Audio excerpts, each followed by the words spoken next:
conversando. O senhor que estava a calibrar os pneus do carro espirrou. Na hora que o senhor espirrou, nós estávamos dentro do nosso carro com o ar-condicionado, ele desligou na hora o ar-condicionado. Vai que vem, né? Puxa esse ar daí de fora para dentro. E a gente estava aconselhando uma pessoa essa semana, eu e a pastora Cidá, né? Naquela sala grande lá, e cada uma num canto. De repente a pessoa espirrou, aí automaticamente, opa!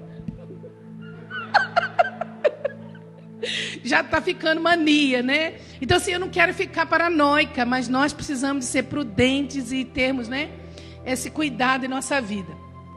Bom, nós estamos contentes, Deus tem uma palavra para o nosso coração. Eu queria que você abrisse a sua Bíblia no Salmo 90.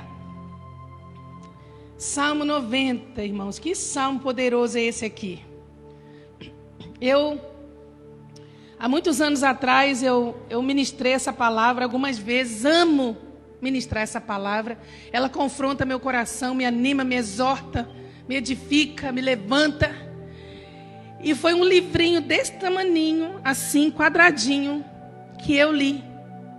Do Atmani, o chinês, que foi muito usado por Deus como escritor. É o meu autor favorito. Escreveu O Homem Espiritual. É muito, muito bom o material dele. E isso aqui foi extraído desse livro. E eu tenho ministrado essa palavra e eu recebi de Deus o desejo de trazer essa palavra de novo nessa manhã. Eu não tenho a preocupação de ter que repetir a palavra. Como disse o apóstolo Paulo lá em Filipenses 3:1. Olha o que ele fala. Finalmente, meus irmãos, alegrem-se no Senhor.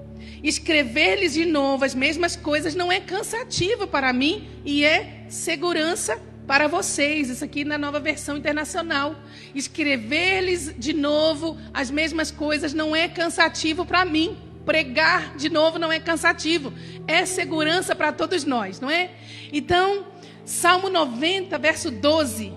É uma oração que diz assim: ensina-nos a contar os nossos dias de tal maneira que alcancemos corações sábios. Vamos ler todos juntos? Ensina-nos a contar os nossos dias de tal maneira que alcancemos corações sábios. Salmo 90, ele fala de tempo. Ele não foi escrito por Davi. Por incrível que pareça, ele foi escrito por Moisés.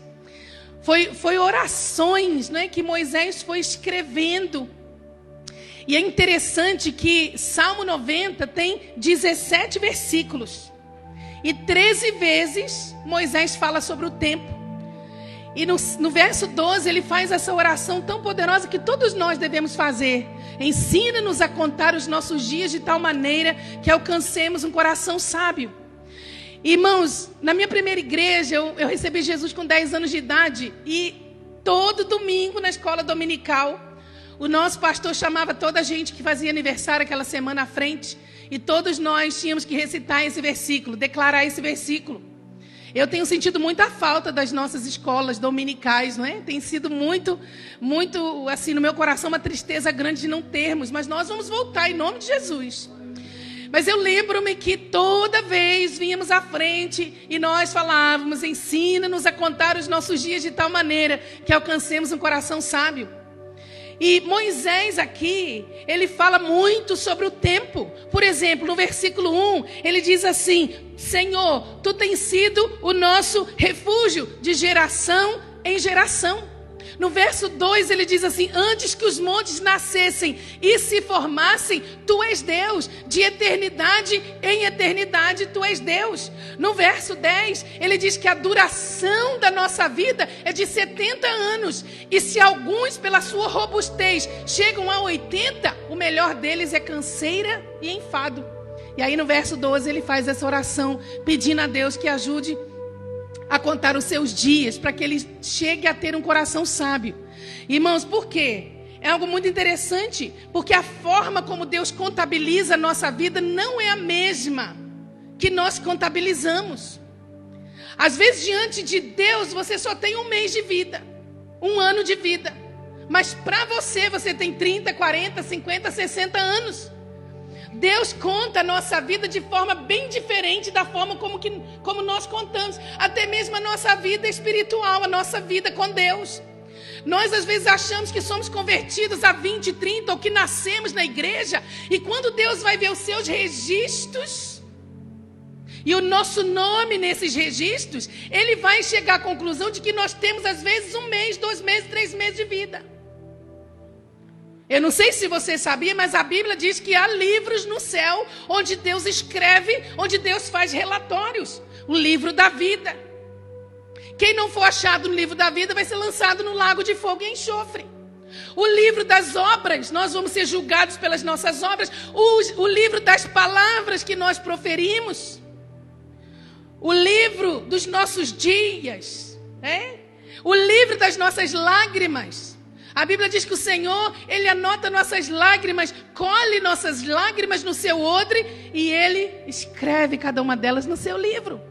Então há registro sobre a nossa vida nos livros, que estão nos céus. E Deus, como é que Ele conta a nossa vida? Primeiro, como é que Deus contabiliza os tempos que nós não estamos servindo a Ele? Os tempos em que nós estamos no mundo. Como é que Deus conta os tempos da impiedade? Diga comigo assim: Deus me vê com vida quando eu vivo nele. Mais uma vez, Deus me vê com vida quando eu vivo nele. Como é que Deus conta então os tempos da impiedade que nós estamos no mundo, longe de Deus? Vamos ver aqui na Bíblia, por exemplo, quando nós lemos Gênesis, o começo das civilizações, o começo da história, nós vamos ver que Adão, o nosso primeiro pai, teve 3 filhos: Abel, Caim e Sete. Abel morreu cedo. Caim matou Abel. Então Abel não tem genealogia, Abel não tem família. E aí Deus deu Sete para compensar a perda de Abel. E nós vamos ver 2 capítulos em Gênesis, o capítulo 4 e o capítulo 5, falando das genealogias de Caim e de Sete. E algo interessante, quando a gente lê essas 2 genealogias, nós vamos ver que elas são parecidas. Fulano gerou Beltrano, que gerou Ciclano. Mas há uma diferença nelas. Na genealogia de Caim não fala de tempo. Não fala com quantos anos Caim se casou, com quantos anos ele teve filhos e com quantos anos ele morreu. Mas na genealogia de Sete, sim. Por que tem essa diferença? Vamos ler lá. Gênesis 4:17, na genealogia de Caim, diz assim: E conheceu Caim sua mulher, e ela concebeu e teve a Enoque. E a Enoque nasceu Irade, e a Irade gerou a Meujael. Meujael gerou Metusael, e Metusael gerou a Lameque. Deixa-me falar aqui de algumas pessoas que têm dúvidas com quem Caim se casou, não é? Pronto, tirando as especulações, muito provavelmente Caim se casou com uma irmã ou com uma sobrinha. Porque era preciso começar, irmãos, as civilizações, não é? Hoje não pode fazer isso mais. Hoje não, depois de Caim já não podia mais, né? Mas aqui esse texto fala que ele gerou e que gerou e que gerou, mas não fala com quantos anos. No entanto, a genealogia de Sete, no capítulo 5, olha o apanhado que eu fiz. Adão andou 130 anos e gerou um filho segundo a sua imagem. Ele deu o nome de Sete. E foram os dias de Adão 930 anos. Sete viveu 912 anos, Enos 905 anos, Jared 962 anos, Enoque 365 anos, Matusalém 969 anos, Lameque 777 anos, Noé com 500 anos teve 3 filhos, Sem, Cam e Jafé. Qual é a razão dessa diferença? Simplesmente porque Caim era mau, ele era ímpio, ele andava longe de Deus. E para Deus ele era morto. Para Deus, ainda que ele estivesse vivo, era como se ele estivesse morto. Talvez ele tenha se casado com 60, tenha tido filhos com 100, tenha morrido com 500. Mas Deus ignorou completamente a vida de Caim, porque ele não teve anos a serem contabilizados diante de Deus. Porque ele andou afastado da presença de Deus. Quem são as pessoas representadas no capítulo 4, na genealogia de Caim? Aquelas pessoas que não nasceram de novo, que estão mortas ainda no primeiro Adão. Porque, irmãos, os tempos em que nós não podemos ser chamados de filhos de Deus, esses tempos não são contados diante de Deus. Nós estamos vivos, mas para Deus é como se estivéssemos mortos. Por isso que é preciso acontecer, não é? o processo, ou não é um processo, o ato do novo nascimento, o momento em que Deus começa uma nova história e ali o Senhor começa a contar a nossa vida, o momento em que nós nos entregamos para Cristo. As pessoas que são representadas no capítulo 5, na genealogia de Sete, uma genealogia abençoada. Dessa genealogia vem Noé, dessa genealogia vem Abraão, dessa genealogia vem Davi, dessa genealogia vem Jesus. São aqueles que nasceram de novo. Então, é muito importante nós sabermos que Deus não conta e Deus não vê a nossa vida como nós vemos. É importante nós pedirmos a Deus que alinhe a nossa visão para que nós possamos olhar as coisas como Deus olha. Por exemplo, irmãos, não é só os tempos da impiedade que Deus não conta, mas também os tempos em que nós estamos em desobediência. Muitas vezes a gente obedece a Deus tardiamente. E toda obediência retardada é desobediência para Deus. Por exemplo, se você ler Gênesis 11, você vai ver que Deus chama Abraão para sair da sua terra, deixar a sua parentela e ir para uma terra que Deus ainda ia lhe mostrar. Mas sabe o que Abraão fez? Ele morava em Ur dos Caldeus, ouve a voz de Deus, sai de Ur dos Caldeus, mas leva o pai, leva o sobrinho Ló. Deus falou, deixa a parentela e sai. Por causa disso, ele ficou parado em Harã muito tempo, que a Bíblia também não fala quanto tempo. A Bíblia não fala quantos anos tinha Abraão quando saiu de Ur dos Caldeus. Por quê? Porque ele estava numa obediência pela metade. E aí ele para em Harã, e quando o pai dele morre em Harã, Deus vem para ele de novo e diz, sai da tua terra, no capítulo 12 de Gênesis. Abraão, sai da tua terra, deixa a tua parentela e vai. E sabe, Abraão levanta-se e vai, e diz a Bíblia, e tinha Abraão 75 anos quando saiu da sua terra. É interessante. Deus não fez questão de contar o tempo em que ele obedeceu pela metade, mas começa a contar a sua idade a partir do momento em que ele decide obedecer a Deus de verdade. Então os tempos que nós passamos longe de Deus, irmãos, não são contados. Sabe aquele tempo que você passou no mundo? Por isso que somos novas criaturas quando entregamos a vida para Jesus e Deus começa uma nova história. Vê, por exemplo, a história dos filhos de Israel no Egito. Eles estavam, quando Deus levantou Moisés para tirá-los do Egito, eles passaram 430 anos no Egito, 400 desses anos como escravos. Quando Deus levantou Moisés, eles estavam cronologicamente na história, aproximadamente no ano 2500. Mas Deus vem para Moisés e diz o quê? Moisés, você vai instituir a primeira Páscoa e esse será para vocês o primeiro dia do primeiro mês. Porque os tempos em que somos escravos no Egito e estamos debaixo das cargas de Faraó, os tempos em que nós não vivemos plenamente na presença de Deus não são contados.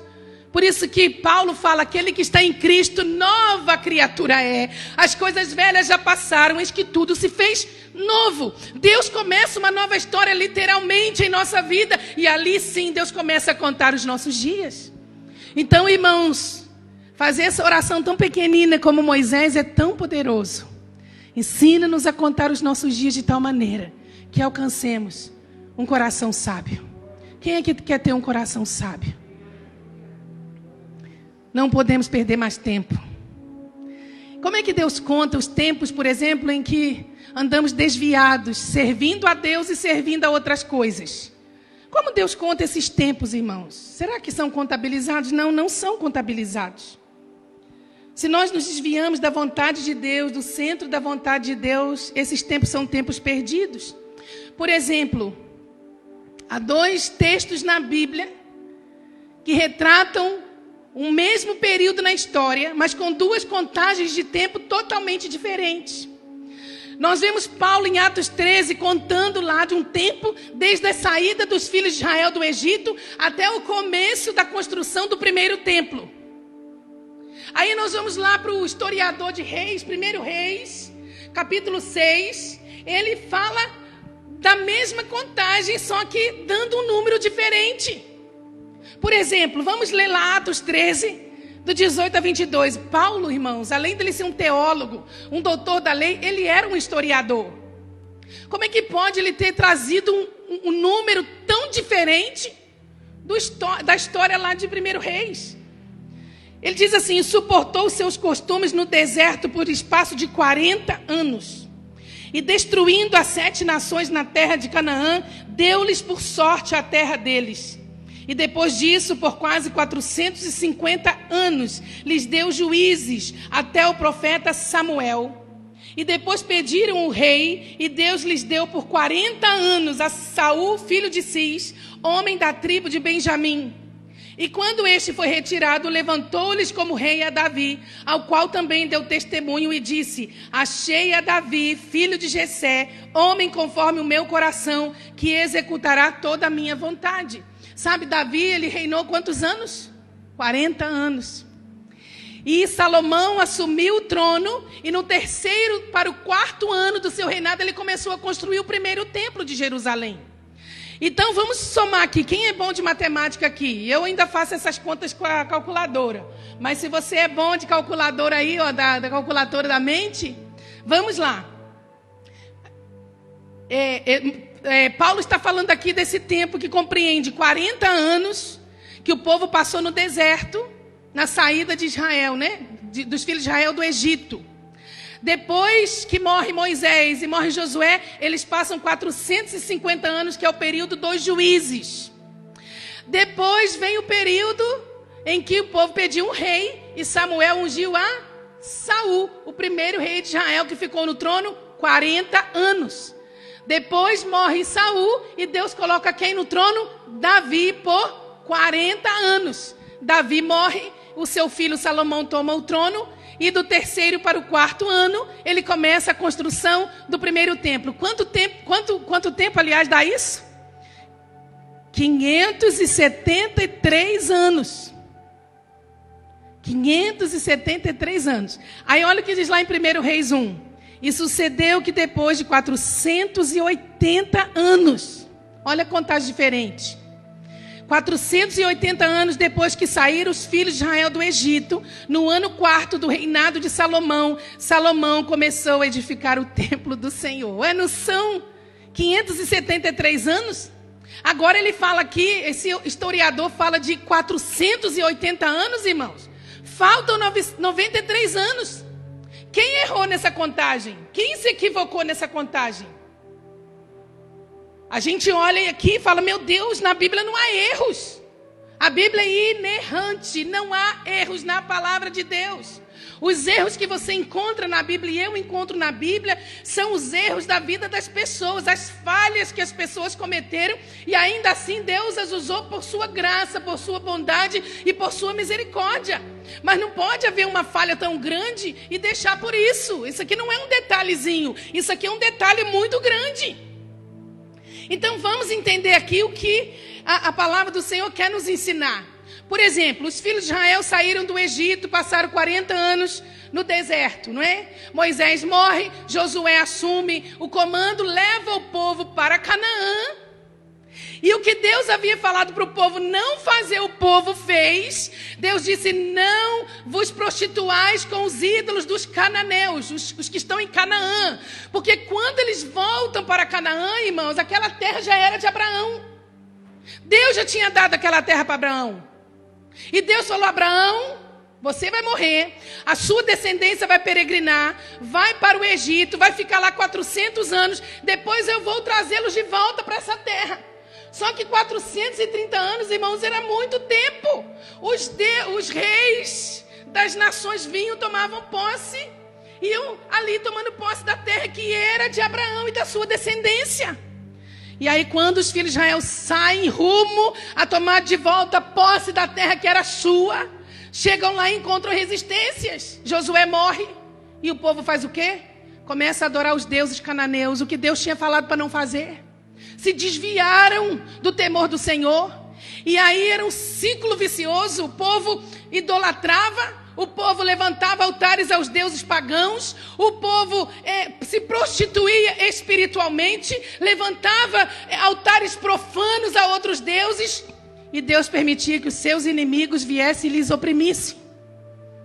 Quando você lê Juízes, né, foram 450 anos nesse ciclo vicioso de prostituição espiritual. Aí o povo ficava subjugado aos seus inimigos. Aí o povo clamava ao Senhor. O Senhor enviava um libertador. Por 5 vezes, Deus enviou libertadores para livrar Israel nesses 450 anos de opressão.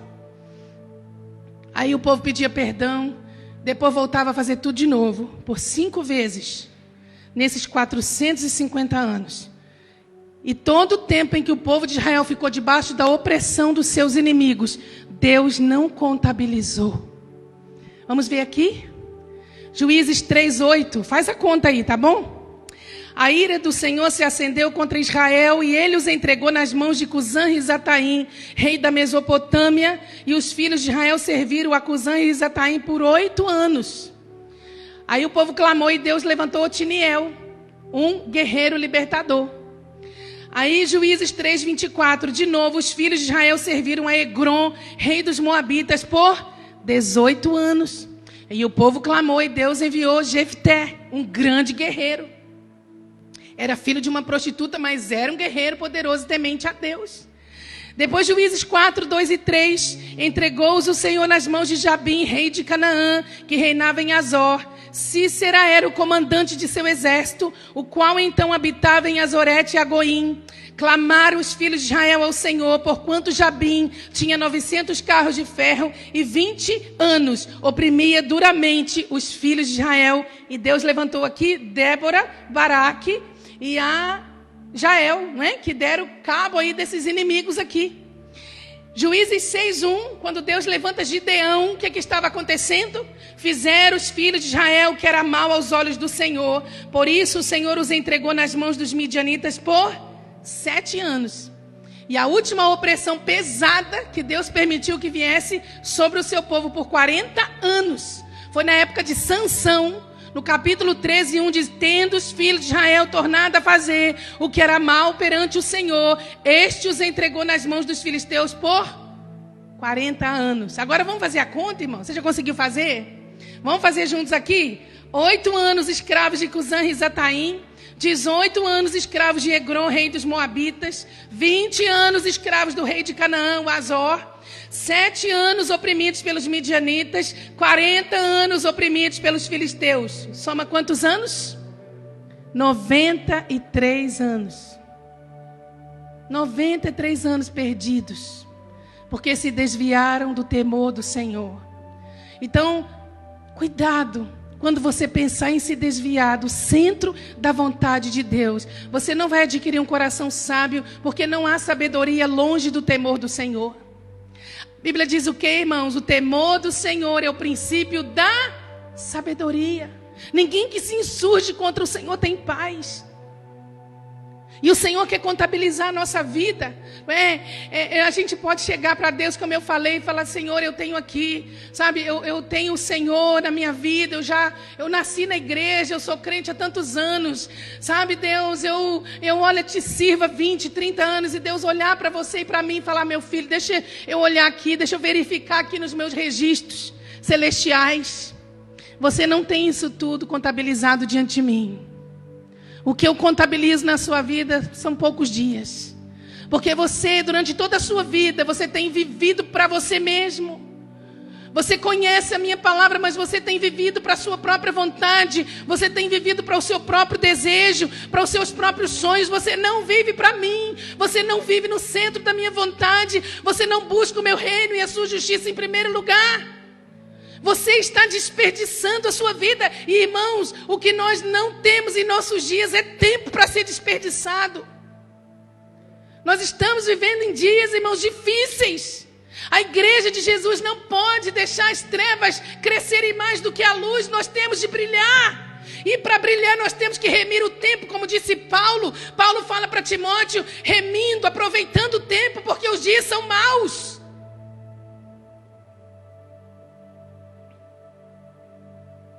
Nós não temos mais tempo para nós sermos carregados, não é?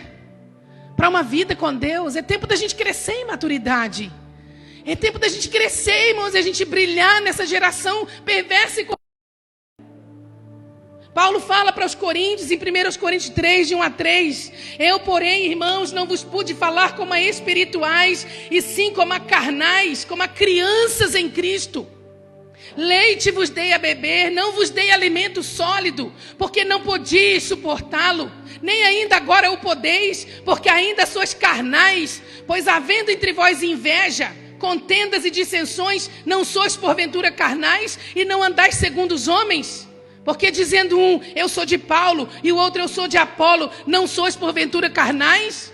Nós não temos mais tempo para essas coisinhas, irmãos, no meio da igreja. Nós não temos mais tempo para essas coisinhas no meio da nossa família. É tempo de nós nos levantarmos em maturidade. Não pense que o meu coração ontem não ficou o dia todo triste e enlutado quando eu vi os noticiários do ator que se suicidou ali em Cascais. Ah, mas a gente soube dele, né? Está na média aí, está na televisão, é famoso. E aqueles que a gente não sabe, os anônimos que estão tirando suas vidas em depressões profundas. E nós estamos concentrados na nossa própria vida. Nós estamos escondendo a luz que Deus colocou em nós debaixo da mesa, debaixo da cama. E Jesus disse o quê? Não se pode esconder uma cidade edificada sobre um monte. E não se pega uma luz e coloca debaixo da mesa, mas coloca no veladouro para que ilumine todos que passarem pelo caminho. Pastora Berta essa semana disse para mim, Cindy, a gente não fala, Madrid não sai nos noticiários para não trazer preocupação e deixar as pessoas nervosas. Mas o índice de suicídio em Madrid, irmãos, subiu de uma forma assustadora. E a igreja de Jesus está fazendo o quê? A igreja de Jesus está fazendo o quê? Está chateada? Aquele irmão não falou comigo, não me procurou, não falou. Irmão, não é tempo disso mais, irmãos. Vamos crescer, irmãos. É tempo da gente deixar Deus nos usar e não perdermos tempo. A irmã Ana Ferreira veio no culto hoje. Nem sei quantos anos a irmã Ana tem. Quem é amiga dela aqui deve saber mais ou menos. Augusto deve ter uns 80, 70, 80 anos.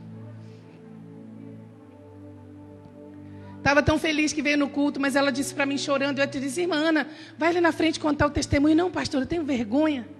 Essa irmã, ela não aparece. Mas nós fomos para Guiné-Bissau e levamos dezenas e dezenas de vestidinhos, cada um mais lindo que o outro, para nós doarmos para as crianças lá, para as meninas e para os meninos. E ela agora, nessa quarentena, não sai de casa. Todo dia põe uma fotinha de um vestidinho que ela está fazendo para a gente levar na próxima viagem missionária. Mas essa irmã, ela foi parar no hospital com o lado todo paralisado. E sabe o que aconteceu? No domingo à tarde, os jovens foram fazer uma serenata na casa dela. O esposo dela não é cristão. E ela disse assim, pastora, fala para os jovens, por favor, que houve um milagre. Eu não podia mexer o meu lado direito todo, o lado esquerdo, eu não me lembro o lado que ela falou. Eu acho que é desse lado que ela estava assim, falou aqui, né? Deve ser o lado direito. E quando os jovens começaram a cantar e orar, viu, jovens? Esse é um testemunho para vocês que estão todo domingo aí, em vez de ir para o shopping, para outros lugares, vocês estão indo fazer serenata às pessoas que não podem vir aos cultos. Ela disse, fala como testemunho, pastora, que enquanto eles cantavam e oravam, eu fui curada. Eu fui curada, porque um grupo foi ser luz lá na casa dela. Parabéns para vocês, parabéns mesmo. É assim que tem de ser, irmãos, não perdendo tempo. Eu gosto muito.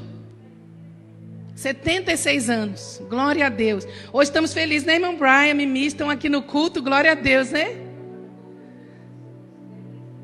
A Mimi também vai fazer 76 e eles também receberam uma serenata dos nossos jovens, não foi, gente? Foi lindo, eu vi a Mimi chorando lá, igual a manteiga derretida, né, Mimi? Glória a Deus. Então, irmãos, eu gosto muito do que disse Salomão em Eclesiastes 4:13. Ele diz assim, melhor é o jovem sábio. Aqui fala das duas gerações. Melhor é o jovem sábio do que um rei velho e insensato que não aceita mais a correção. O jovem, ele tem a força, o vigor físico, mas ele não tem o vigor ainda da maturidade da vida, das experiências da vida. A gente, quando é adolescente, acha que tem as experiências todas para a vida toda, né? Sabe que aquele rapaz é o melhor para a nossa vida. Não é nada, aquilo vai levar para o precipício. Acha que aquela rapariga é a melhor, vai ser a melhor da vida. Não é nada. É a mulher que Salomão fala para fugir dela, porque vai te levar para a ruína. Mas quando a gente é adolescente, irmãos, a gente acha que sabe tudo. Mas não sabe nada, a gente só tem o vigor físico. Mas sabe o que é bonito na juventude, que tem Jesus? Aceita a correção. Quer aprender com a sabedoria dos mais velhos. Mas o pior é aquele que é velho no evangelho, aquele rei insensato e velho, que acha que já não precisa mais de ser corrigido, que já não tem mais nada que aprender, né? Ele sabe tudo, ele pode tudo. E é tão bonito quando a gente vê que o que Deus vai fazer nos últimos dias vai usar os jovens e os velhos. Olha a palavra de Joel: nos últimos dias derramarei do meu espírito sobre toda a carne. Vossos jovens profetizarão, vossos velhos terão sonhos. O que Deus vai fazer em nossos dias não vai fazer só com o vigor físico dos jovens, mas vai fazer com o vigor de maturidade e das experiências dos mais velhos. São as gerações unidas para cumprir o propósito de Deus sem perder tempo, irmãos. Sem perder tempo. Então, Senhor, ensina-nos a contar os nossos dias de tal maneira que alcancemos corações sábios. E como Deus conta os tempos, irmãos, em que nós andamos desocupados, ociosos, na sua seara. Você sabia que o reino de Deus não é só para uns, é para todos. O trabalho no reino de Deus é para todos. É o ministério na mão do povo, não é? E Jesus, ele conta aqui, ele faz uma comparação do reino dele. Ele diz assim: olha, porque o reino dos céus é semelhante ao homem pai de família, que saiu de madrugada a assalariar trabalhadores para a sua vinha. Diga assim, a vinha. E aí ele saiu e, ajustando com os trabalhadores a dinheiro por dia, mandou-os para a sua vinha. Mas olha aqui, saindo perto da hora terceira. Qual é a hora terceira? 9 horas da manhã. Saindo perto da hora terceira, viu outros que estavam ociosos na praça. Você quer arrumar emprego? 9 horas da manhã não é hora de estar dormindo, não. 9 horas da manhã é hora de estar correndo, batendo nas portas. E outra coisa, se você não encontrar emprego, você pega um trabalho. Porque tem gente que quer um emprego, mas não quer um trabalho. Aí a família passa fome. Parabéns, pastor Deule, por aquele quadrinho que você colocou lá no seu Facebook outro dia. Porque o homem de Deus, ele não mede esforços para fazer o que for preciso para sustentar honestamente a sua família. Gosto da palavra honestamente, porque às vezes também cai na ideia de fazer tudo desonestamente. Mas o que você precisa fazer, meu irmão, para honrar a sua casa, sustentar a sua família, você pode ter um PhD lá no seu diploma. Ter pós-graduação, doutoramento, mestrado, mas se preciso for, você limpar, você pegar saco de cimento, seja o que for, você ser destratado, mas para você trazer o pão para a sua casa, honrar a sua família por um tempo, faça isso, porque Deus vai honrar você por um tempo. Seja fiel à sua família. O homem de Deus, irmãos, ele não fica na televisão o dia inteiro, não. O homem de Deus, ele sai cedo para sustentar a sua casa. E Jesus está falando aqui que 9 horas da manhã tinha uns na praça conversando ociosos. E eles foram. Saiu ele outra vez perto da hora sexta, irmão, meio-dia. Esse bando de homens aqui meio-dia na praça conversando. E fez o mesmo. E saiu novamente perto da 1h, 5 horas da tarde. Os indivíduos estavam lá ociosos. Aí Jesus, ele diz que o chefe de família, dono da vinha, disse assim... encontrou também ociosos e perguntou: por que estáis ociosos todo dia? E de vós também para a vinha e recebeis o que for justo. Pronto. É claro que Jesus aqui, no contexto dessa comparação, tem a ver com o reino de Deus, né? Com aquilo que desenvolvemos para Deus. Mas a gente tira os princípios disso aqui para nós sermos diligentes, irmãos, em corrermos atrás da vida, né? Corrermos atrás da vida. Nós conhecemos uma irmã que ela chegou aqui em Portugal. Sabe o que ela foi fazer? Uma menina universitária. Ela foi entregar panfleto de porta em porta na rua. E aí, dava pouco dinheiro, ela falou: eu vou também fazer unha, vou trabalhar de manicure. Da faculdade, trabalhando de manicure, ganhando o dinheirinho dela. Daí a pouco ela disse assim: eu vou aprender a trabalhar com... manipular... como é que fala? Ai, meu Deus, gente, está na ponta da língua. Não, mas tem um nome, gente. Não, tem outro nome. Químicas. Você tem que aprender a manipular químicas. Sabe o que ela fazia? Todo o dinheiro que ela ganhava, ela ia para São Paulo, 2, 3 vezes por ano, fazer o curso de química. Eu vou abrir uma empresa, eu vou abrir uma marca. E assim ela fez, com muita dificuldade, ninguém acreditava nela. E ela fazendo o seu dinheirinho e ia fazer o curso. Irmãos, ela é uma empresária de sucesso hoje. Empresária de sucesso. O aniversário do marido dela aqui, pertinho de nós. Aniversário do marido dela, ela deu um Tesla, último top mesmo, para o marido dela. Comprou já herdades, mulher generosa, abençoa toda a gente. Mulher de Deus, mas sabe como começou? Entregando folheto de porta em porta, irmãos. Não tem aquele emprego dos seus sonhos ainda, irmão? Vai catar lixo na rua, vai sustentar a sua família e Deus vai te honrar. Não seja ocioso, Deus vai abençoar. Tem um ditado no mundo que diz o quê? Deus ajuda quem cedo madruga. Está na Bíblia, pastora? Tá desse jeito, vai ter com a formiga ou preguiçoso. Só mudou aqui o contexto do versículo, né? Então, irmãos, pastora Cindy hoje está sendo duro, mas é necessário que você que está assistindo a gente na internet, a gente também sabe amar. E amar nem sempre é falar tudo que a gente quer ouvir, não é, irmãos? A Bíblia diz o quê? Que nós devemos falar a verdade em amor, não é?